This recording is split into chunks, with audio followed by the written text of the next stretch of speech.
buena tarde. Querido Pepe, feliz año, gusto saludarte. Y bueno, sí se va un hombre, un regimontano, pues bastante prominente, en tanto que supo mezclar muy bien toda la parte financiera con la parte de la mercadotecnia, con la parte política, con la parte deportiva, con el cabildeo social, y hizo una mezcla de factores que lo hicieron llevar una casa de bolsa como Value de un estatus muy local en Monterrey o regional en el norte del país a un estatus nacional, por así decirlo.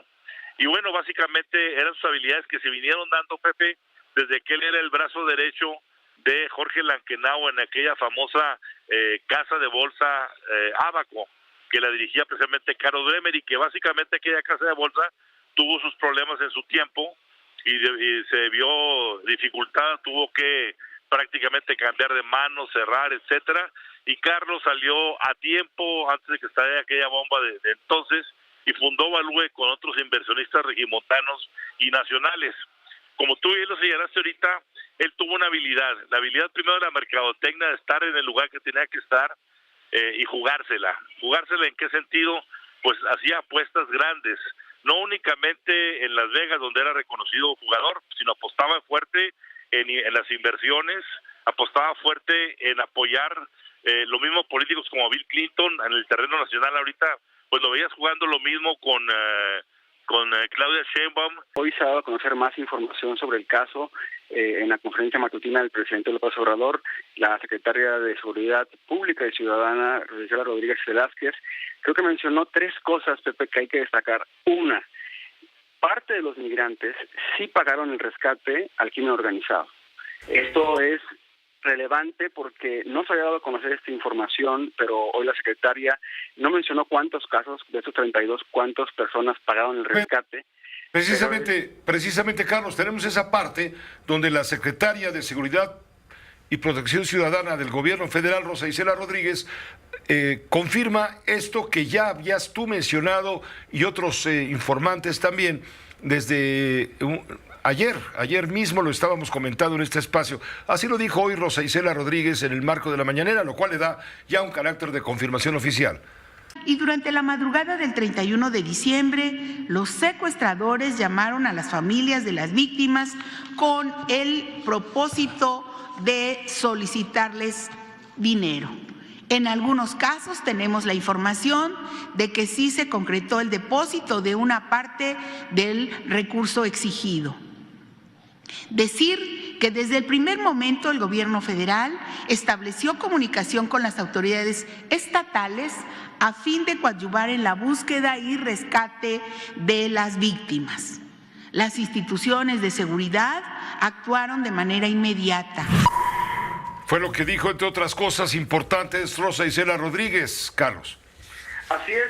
En segundo plano, Pepe, pues la declaración del gobernador de Tamaulipas, Emilio Guerrero Anaya, quien negó completamente, inclusive ese comentario que dice que les ofendió que se hablara que policías del estado habían participado en este caso. Él menciona que de acuerdo a la investigación que realiza la Fiscalía de Tamaulipas y la evidencia que hay, como lo comentábamos ayer, básicamente de videos, no se observa que haya policías involucrados en este caso. Se sabe, Pepe, bueno, nosotros hemos recabado información que hubo mucha molestia entre el ayuntamiento, inclusive, bueno, el presidente mismo mencionó que había parte de politiquería, decía, en este señalamiento que hay en contra de la policía estatal. Gracias, amigo, muchísimas gracias. Yo también te correspondo el saludo con mis deseos por tu bienestar, por tu salud y de todo tu enorme auditorio. Muchas gracias, Everardo. Escuchar ese discurso entristece. Sí. Entristece que llegue a la Corte una mujer tan ignorante como la que ayer entró a la Suprema Corte de Justicia de la Nación. Una mujer tan ignorante que tiene la arrogancia de llamarse la ministra del pueblo. Que sea objetiva, no es la ministra del pueblo, es la ministra del presidente. Es la primera vez en 200 años que un ministro de la Suprema Corte de Justicia es designado directamente por el presidente de la República. No es la ministra del pueblo, es el muñeco guiñol del presidente de la República. protesta que va a cumplir la Constitución y en su intervención viola flagrantemente la Constitución. Menciona que la Suprema Corte legisla. ¡Qué señora tan ignorante! ¿No se da cuenta que la Suprema Corte tiene la función de interpretar la ley? ¿No se da cuenta? No le enseñaron, con toda seguridad no se lo enseñaron, o si lo enseñaron ya se lo olvidó.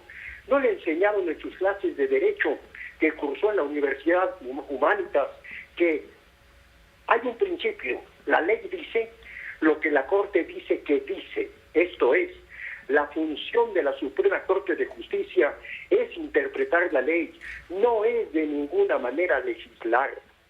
Pobre Suprema Corte de Justicia.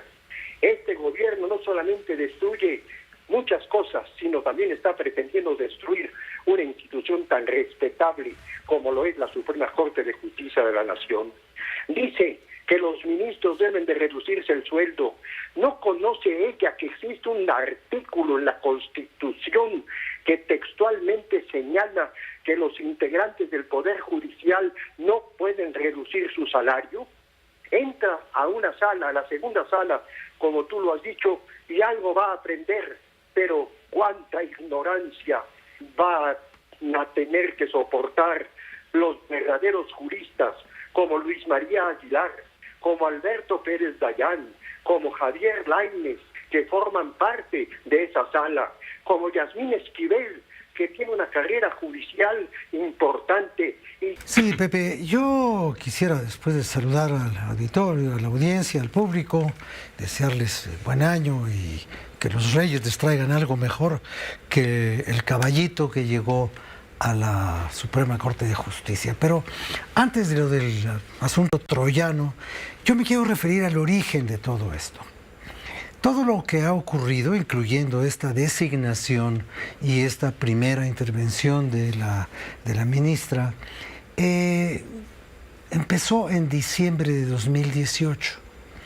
El presidente de la República, en uno de sus grandes desplantes de propaganda, inventó o adaptó esta vieja tesis del señor Benito Juárez de que los funcionarios tenían que vivir en la medianía justa y no tener salarios grandes y todo eso, porque claro, la guerra de reforma había dejado a este país desfondado financieramente, que entonces no había dinero, punto. El señor Juárez tuvo que andar pidiendo lana aquí y allá porque no tenía dinero. Entonces la austeridad no era una virtud, era una circunstancia. Pero al presidente le convino mucho ese discurso con todo el pobrismo que maneja de sus primero los pobres y todo, y que el gobierno rico y el pueblo pobre, tal y cual.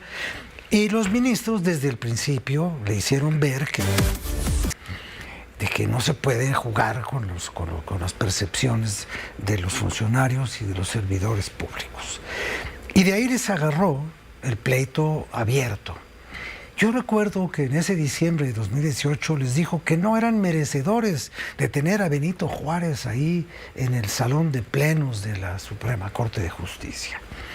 Bueno, 5 años después, ¿qué es lo que estamos viendo? Estamos viendo que el presidente no quiere que la Suprema Corte sea así como es. Y entonces, haciendo uso de las facultades constitucionales que tiene, nombra 2 ternas que sabe que no van a pasar en el Senado de la República, y entonces designa a una persona. Y designa a la más aguerrida de sus colaboradoras en este campo. Como mujer de la política... Rescatar a la patria. Rescatar a la patria, cuidar a México. ¿De manos de quién? Cuidar a México, Pepe. Todos nos hacemos en esta temporada propósitos de año nuevo, como tú dices, de mejorar. Por eso, pero ¿son ilusiones o son culpas? Y culpas, como en dice algún Villoro, sentido, ¿no? De permitir que llegáramos hasta este nivel, a presenciar lo que estamos viendo.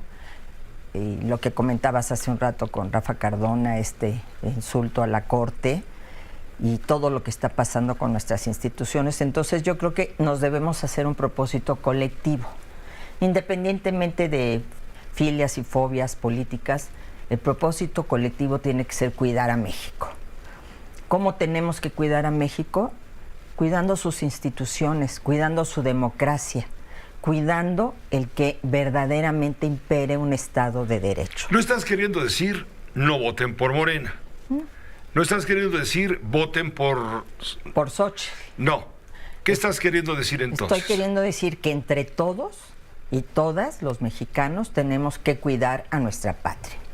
Y rescatarla, sí, rescatarla de esta violencia que estamos viviendo, esta normalización de la violencia, rescatarla de esta presencia del crimen organizado que a todos nos da miedo y nos asola, rescatarla de este desprecio por la salud de millones de mexicanos, rescatarla de este desprecio por la ley y por lo que representan nuestras instituciones democráticas.